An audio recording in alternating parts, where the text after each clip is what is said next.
So this just showed up. The US Mint's 2026 Semiquincentennial Silver Proof Set. It was $245, 10 coins, and 5 of them the new 250th anniversary silver quarters. I've had this in hand for a few days now, and I've got some mixed feelings. I'm mostly a bullion buyer, as you guys know. I care about melt value and premiums, not so much packaging or numismatics. So the set is kind of testing it, but let's get into the video and I'll get into why I even bought this in the first place. What's in this set? Before I open it, here's what you're actually paying for. This is a 1-year only issue tied to America's 250th anniversary. The Semiquincentennial 10 proof coins total, all struck in San Francisco carrying the S mint mark. So inside here, there's 5 2026 silver quarters, the Mayflower Compact, Revolutionary War, Declaration of Independence, U.S. Constitution, Gettysburg Address. They're all actually 3/9 fine silver, or about 0.199 troy ounce each. A new Enduring Liberty half dollar, the first time since JFK's been off the half dollar, replaced with the Statue of Liberty, also 3/9 fine silver, roughly 0.0399 troy ounces of silver in this half dollar. And then probably my favorite coin in here is the new Emerging Liberty dime. So it's also silver, about 0.079 troy ounces. There's a Native American dollar, the Sacagawea design. This one's copper, nickel, manganese, zinc alloy, not silver or gold. And a Jefferson nickel and a Lincoln penny, both proof, both base metals, and they both have that dual, privy stamp, which is pretty cool. So if we do the math, that's about 0.677 troy ounces of actual silver across all the quarters, the half dollar, and the dime. And at today's spot price, that's maybe $40 in melt. The rest of that $245 is paying for the proof finish, the mintage, the packaging, the anniversary. All right, now let's get into the unboxing of this. So here's the shipping box. This is the actual retail packaging. It wasn't sealed at all. And then inside here, we open it up, there's the lens holder design. So these are actually packaged in 2 clear plastic lenses. One holds all the 5 silver quarters together, and the other holds the half dollar, the dime, the nickel, the penny, and the dollar coin. It also has a certificate of authenticity. And as far as packaging goes, my reaction to this is this plastic feels cheap. For $245, I was expecting something with a little more weight to it. The lens material feels thin, and the outer sleeve here feels like something you could crease or scuff if you're not super careful with it. And compare that to some of the presentation boxes you get on, some of my 90s proof sets right here. I got a couple of these. I got a 1994, 92, and a 90. And this is kind of like just a nice, plasticky paper. And this lens actually feels a lot more substantial.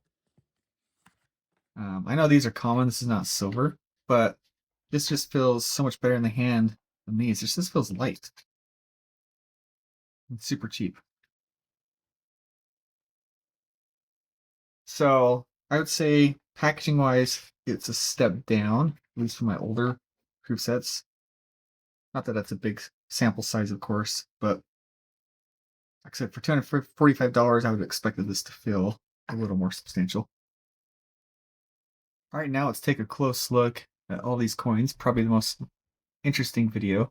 or part of this video is let's start with the quarters. So we got the Mayflower compact quarter. It's got the two pilgrims and the mirror proof fields, and then obviously the Mayflower itself. There's the Revolutionary War quarter. It's got a Continental Soldier at Valley Forge.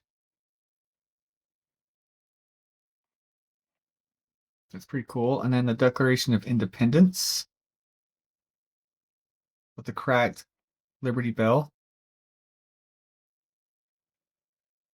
That's all right. And keep in mind, these are all silver. They're not, like a new quarter. So then the Gettysburg Address with Lincoln on it.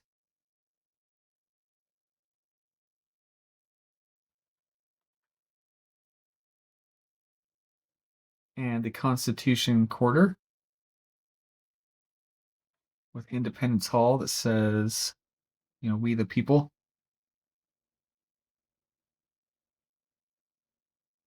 I'll try and get these on camera so you can see them. These quarters are just all right. I feel like they make too many quarters for me to be super interested in these, but the more interesting part of the set is this one, which has the $50 with Statue of Liberty. This is a silver coin with that torch. That's pretty nice. And then probably everyone's favorite coin in the set is this new dime design.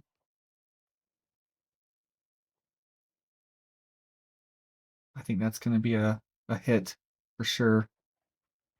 Kind of that retro text too on the back, that eagle.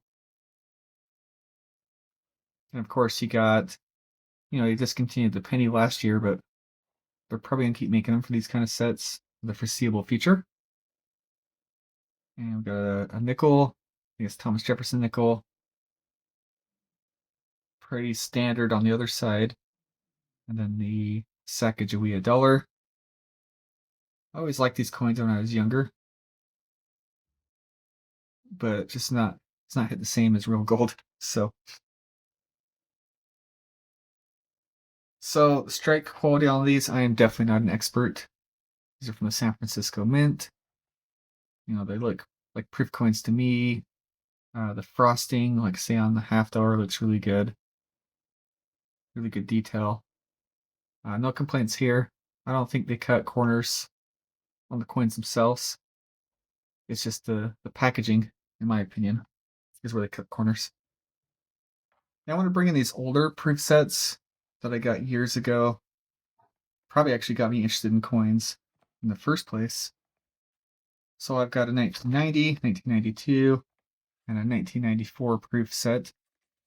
And like I said, these were gifts. It's probably why I'm in the coins at all. If we compare the packaging to this new set, you'll see the sleeves on these older ones are kind of a nice plastic or heavy-duty paper, whereas this is just some cheap cardboard. So the old presentation just feels more vault-like. You got this nice lettering, better case. The lens itself feels a lot more substantial. And the mintage numbers obviously are way off for this 2026 set. They have a stated limit of 271,000, whereas say in 1994 they made 2.5 million of these. Like I said, this is not the silver proof set, so that number is pretty high. But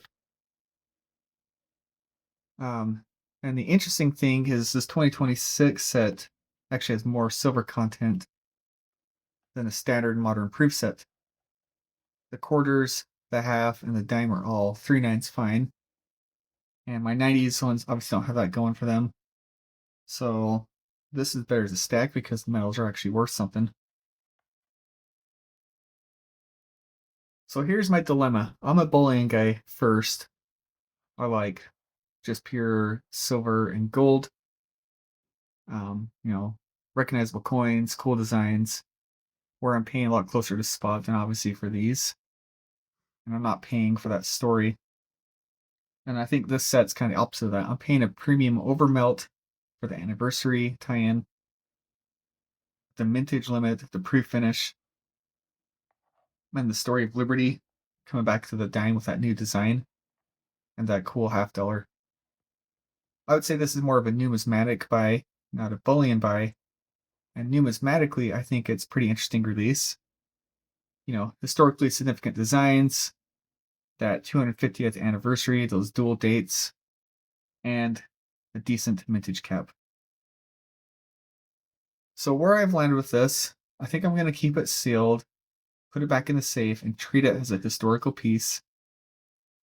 And it's kind of a nice tie-in to my old proof sets that I got as a kid. And because this is a 250th anniversary, and the design will probably change, this might be worth something in the future. I don't know. You let me know. But if I see the price really go up, I'll probably consider selling it. Like I said, I'm not attached to this, but maybe that'll change with time. So bottom line, if you're a collector who cares about anniversary sets, historic design changes, or 1-year issues, this might be worth the $245, packaging complaints aside. If you're a stacker like me who's chasing ounces over spot, this definitely is not the most efficient way to get to silver, but it might be worth owning one just for the Liberty $50 and dime alone. Those are new designs, not just another year of the same coin. So let me know in the comments, are you going to pick up one of these? You can keep it sealed? Or you think you're going to get broken up for the silver content eventually? And if you've got older proof sets like me in a drawer somewhere, I'd love to see what got you into this hobby as well. Thanks for watching, and I'll see you in the next video.